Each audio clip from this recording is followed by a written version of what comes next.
بسم اللہ الرحمن الرحیم۔ السلام علیکم ورحمۃ اللہ وبرکاتہ۔ بسم اللہ الرحمن الرحیم۔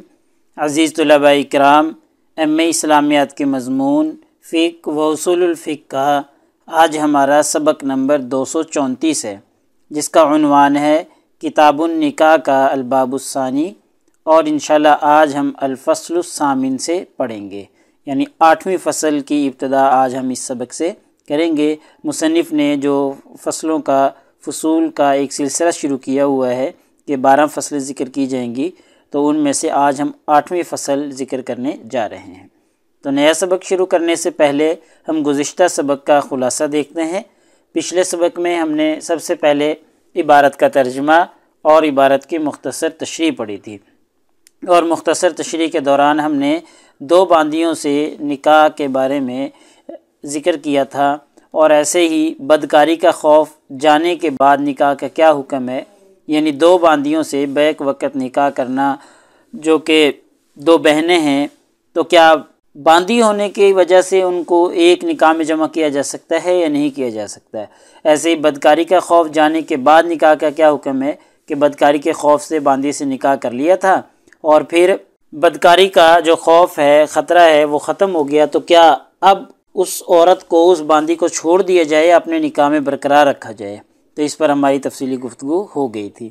ایسے ہی اس میں چونکہ فقہا کا اختلاف تھا، تو ہم نے اختلاف کی وضاحت کی تھی۔ تو ایسے ہی آج کے اس سبق میں انشاءاللہ ہم سب سے پہلے عبارت کا ترجمہ اور عبارت کی مختصر تشریح دیکھیں گے، اور مختصر تشریح کے دوران ہم دیکھیں گے کہ 8ویں فصل جو ہے وہ کس بارے میں ہے، یعنی 8ویں فصل آج کے اس سبق میں ہم شروع کرنے جا رہے ہیں۔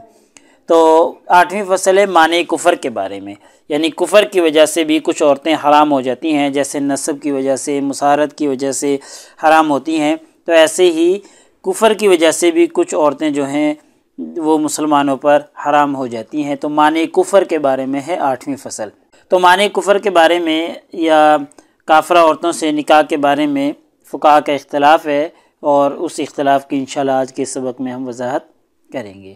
اور پھر اختلاف کا سبب بھی دیکھیں گے کہ اختلاف واقع ہوا ہے تو یہ کیوں ہوا ہے، اس اختلاف کا اصل سبب اور اصل محرک کیا ہے۔ ایسے ہی آخر میں مصنف نے جمہور کا مسلک ذکر کیا ہے، تو انشاءاللہ ہم جمہور کے مسلک کا تذکرہ کرنے کی کوشش کریں گے۔ تو چلیے دیکھتے ہیں، یہ آج کی ہماری عبارت ہے۔ الفصل الثامن، 8ویں فصل، فی مانع الکفر، معنی کفر کے بارے میں ہے، یعنی کفر کے جو معنی ہے، یعنی نکاح سے کفر بھی معنی ہوتا ہے، تو اس کے بارے میں یہ 8ویں فصل ہے۔ تو واتفقوا، فقہا کا اتفاق ہے اس بات پر کہ علی انہ لا یجوز للمسلم ان ینکح الوثنیۃ،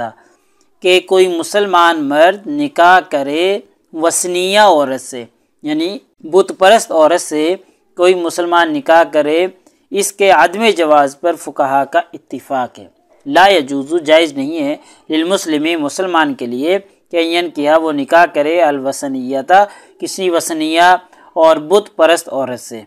تو یہ اس کے لیے جائز نہیں ہے، یہ اتفاقی مسئلہ ہے۔ دلیل اس کی کیا ہے؟ لقولہ تعالی، اللہ تعالیٰ کا فرمان ہے، وَلَا تُمْسِكُوا بِعِصَمِ الْكَوَافِرِ، کہ کافرہ عورتوں کو اپنے نکاح میں نہ رکھو، ان کو اپنے نکاح میں روکے نہ رکھو، بلکہ ان سے یعنی کہ نکاح ہی نہ کرو، مطلب یہ ہے۔ تو اس آیت مبارکہ کی وجہ سے یہ اتفاق ہے فقہا کا کہ کوئی مسلمان بت پرست عورت سے نکاح نہیں کر سکتا۔ واختلف، یہاں سے ایک اختلافی مسئلہ ذکر کیا جا رہا ہے، اختلافی مسئلہ واختلف، فقہا کا اس بات میں اختلاف ہے، فی نکاحہا بالملک، کہ ملک یمین کے ذریعے وثنیہ عورت سے نکاح کرنا یہ جائز ہے یا جائز نہیں ہے، اس میں فقہا کا اختلاف، یعنی ایک تو ہے وثنیہ بت پرست عورت سے ڈائریکٹ نکاح کرنا، ایک یہ ہے کہ وثنیہ عورت باندی ہے، غلام ہے وہ، تو ملک یمین کے ذریعے پھر اس سے نکاح کر لینا یہ جائز ہے یا جائز نہیں ہے، اس میں فقہا کا اختلاف ہے۔ واتفقوا، یہاں سے ایک اور اتفاقی مسئلہ بیان کیا جا رہا ہے کہ واتفقوا علی انہ یجوز ان ینکح الکتابیۃ الحرۃ، کہ فقہا کا اتفاق ہے اس مسئلے میں کہ کوئی بھی مسلمان مرد نکاح کر سکتا ہے کتابی آزاد عورت سے، یعنی اہل کتاب میں سے کوئی عورت ہو، اگرچہ وہ کافرہ ہے، اسلام کو نہیں ماننے والی، لیکن کتابیہ ہے، کسی درجے میں کسی کتاب کو جو کہ آسمان سے نازل ہوئی ہے، آسمانی کتاب کو ماننے والی ہے، تو کتابی عورت اور جو کہ آزاد ہو اس سے مسلمان مرد نکاح کر سکتا ہے۔ اس کے جواز پر فقہا کا اتفاق ہے، ٹھیک ہے۔ الا ما روی فی ذلک عن ابن عمر، ہاں مگر حضرت ابن عمر رضی اللہ تعالی عنہما سے اس کے خلاف بھی ایک روایت مروی ہے۔ تو یعنی کہ وہ کہتے ہیں کہ جی کتابیہ آزاد سے مسلمان مرد جو ہے وہ نکاح نہیں کر سکتا، یہ ایک روایت ان کی ہے۔ باقی فقہا کا اتفاق اسی بات پر ہے کہ جی کتابیہ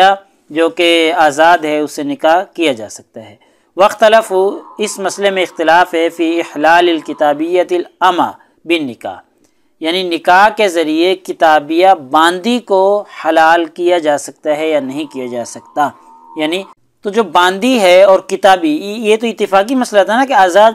کتابیہ عورت سے تو نکاح کیا جا سکتا ہے، لیکن باندی جو کتابیہ ہو اس کو نکاح کے ذریعے حلال کیا جا سکتا ہے یا نہیں کیا جا سکتا، اس کے بارے میں فقہا کا اختلاف ہے۔ واتفقوا علی احلالها بملک الیمین،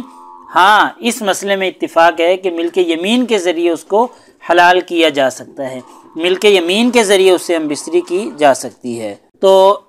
نکاح کے ذریعے حلال کرنے میں اختلاف ہے، ہاں ملک یمین کے ذریعے اس کو حلال کیا جا سکتا ہے، اس میں اتفاق فقہا کا کوئی اختلاف نہیں ہے۔ آگے دیکھیں، والسبب، یہاں سے اختلاف کا سبب بیان کیا جا رہا ہے، فی اختلافہم، کے فقہا کے درمیان جو اختلاف واقع ہوا ہے، فی نکاح الوثنیات بملک الیمین، کہ ملک یمین کے ذریعے بت پرست عورت کو نکاح میں لایا جا سکتا ہے یا نہیں، اس میں جو اختلاف تھا، اس اختلاف کا سبب یہ ہے معارضۃ عموم قولہ تعالی ولا تمسکوا بعصم الکوافر، کہ اللہ تعالیٰ کا جو یہ فرمان ہے کہ لا تمسکوا بعصم الکوافر، کافر عورتوں کو اپنے نکاح میں نہ روکے رکھو، اس کا عموم، یعنی اس سے ثابت ہوتا ہے کہ کافر عورت کو اپنے نکاح میں کوئی نہیں لا سکتا۔ وعموم قولہ تعالی، اور اس آیت کے عموم کی وجہ سے بھی کہ لا تنکحوا المشرکات حتی یؤمن، کہ جب تک مشرکہ عورتیں ایمان نہ لے آئیں اس وقت تک ان سے نکاح نہ کرو۔ تو ان دونوں آیات مبارکہ کا جو عموم ہے اس سے ثابت ہوتا ہے کہ کافرہ عورت سے نکاح نہیں کیا جا سکتا، وہ مسلمانوں کے لیے حلال نہیں ہے۔ اس کا ان دونوں آیات مبارکہ کا تعارض ہے لعموم قولہ، اللہ تعالیٰ کے اس فرمان کے عموم سے۔ فرمان کیا ہے؟ والمحصنات من النساء الا ما ملکت ایمانکم، کہ وہ عورتیں بھی تم پر حرام ہیں جو کسی دوسرے کے نکاح میں ہوں، ٹھیک ہے، یعنی والمحصنات من النساء، جو کسی دوسرے کے نکاح میں عورتیں ہیں وہ بھی تم پر حرام ہیں، ہاں الا ما ملکت ایمانکم، البتہ ایسی عورتیں اس سے مستثنا ہیں جو تمہارے قبضے میں آ جائیں، یعنی جن کے تم مالک بن جاؤ، ایسی عورتیں مستثنا ہیں۔ وہن المسبیات، اور وہ اس سے مراد جنگ میں جو خواتین قید ہوتی ہیں وہ مراد ہیں اس سے، یعنی جنگ میں جو خواتین قید ہو کر آئیں وہ مراد ہیں اس سے، کہ ان کے اگر تم مالک بن جاؤ۔ تو اب دونوں کا تعارض ہے، یہ دو آیات یعنی لا تنکحوا المشرکات حتی یؤمن اور لا تمسکوا بعصم الکوافر، ان دونوں کا تعارض ہے اس آیت کے عموم سے۔ اس آیت میں اللہ نے کہا ہے کہ اگر وہ تم ان کے مالک بن جاؤ تو پھر وہ تمہارے لیے حلال ہیں۔ تو اب دیکھیں اس میں کوئی قید نہیں، عام ہے یہ کہ وہ سواء کانت مشرکتن، وہ مشرکہ ہو، اور کتابیتن، چاہے کتابیہ ہو، کوئی کیسی بھی عورت ہو تو اس سے نکاح جائز ہے، ٹھیک ہے۔ اس آیت کا جو ظاہر ہے، اس کا جو عموم ہے، وہ اس بات کا تقاضا کرتا ہے کہ مشرکہ، کتابیہ، ان عورتوں سے نکاح کیا جا سکتا ہے، جبکہ ان آیات کے عموم کا تقاضا ہے کہ مشرکہ عورتوں سے اور کافر عورتوں سے نکاح نہیں کیا جا سکتا۔ تو بظاہر یہ اختلاف کا سبب معلوم ہوتا ہے۔ والجمہور علی منعیہا، ہاں یہاں سے جمہور کا مسلک ہے کہ جمہور فقہا کا مسلک یہ ہے، وہ یہ کہتے ہیں کہ یہ ممنوع ہے، یعنی جو کتابیہ عورت ہے، جو باندی ہے اور وثنیہ ہے یعنی بت پرست ہے، اس سے نکاح نہیں کیا جا سکتا، جمہور فقہا کا یہی مسلک ہے۔ لہٰذا ہمارے آج کے اس سبق کا خلاصہ نکلا کہ آج کے اس سبق میں ہم نے سب سے پہلے عبارت کا ترجمہ اور عبارت کی مختصر تشریح دیکھی ہے، اور ایسے ہی آج کے اس سبق میں ہم نے 8ویں فصل شروع کی ہے، جو کہ فصول کا ایک سلسلہ مصنف نے شروع کیا ہے،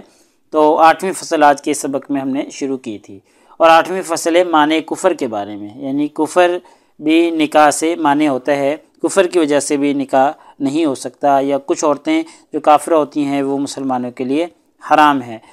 ایسے ہی اس میں فقہا کا ایک اختلاف تھا ایک مسئلے میں، اس اختلاف کی ہم نے وضاحت کی آج کے اس سبق میں، اور ایسے ہی اختلاف کا سبب بھی جاننے کی کوشش کی ہے کہ فقہا کے درمیان جو یہ اختلاف واقع ہوا ہے اس کا اصل سبب کیا ہے۔ اصل سبب یہ ہے کہ 2 آیات مبارکہ کے عموم میں تعارض ہو گیا، تو اس تعارض کی وجہ سے فقہا کے درمیان میں اختلاف واقع ہوا ہے۔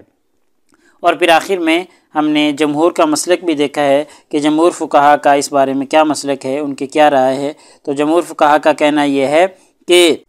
ایسی عورت جو وثنیہ ہو اس کو ملک یمین کے ذریعے بھی اپنے نکاح میں نہیں لایا جا سکتا، ملک یمین کے ذریعے بھی وہ حرام ہوتی ہے۔ تو پیپر میں پوچھے جانے والے سوالات سے متعلق اگر ہم گفتگو کریں تو ایک یہی سوال ہے کہ جی مذکورہ عبارت کا ترجمہ اور تشریح کریں، اور ایسے ہی ایک سوال یہ ہے کہ کفر کے معنی ہونے میں فقہا کے اختلاف کی وضاحت کریں۔ تو یہ سوال جو ہے بھی ہمارا آگے چلتا رہے گا اور تفصیلات انشاءاللہ ہم دیکھیں گے۔ تو اگلے سبق نمبر 235 میں انشاءاللہ ہم اسی ترتیب سے چلتے رہیں گے، اور کتاب النکاح کا الباب الثانی جو کہ ہمارا چل رہا ہے چلتا رہے گا، اور آگے ہم وبالجوازی سے پڑھیں گے۔ جزاکم اللہ خیر۔ السلام علیکم ورحمۃ اللہ وبرکاتہ۔ اللہ پاک آپ سب لوگوں کا حامی و ناصر ہو۔ اگلے سبق تک اجازت چاہتا ہوں۔ اللہ تعالیٰ آپ سب لوگوں کو کامیابیاں اور ترقیاں نصیب فرمائے۔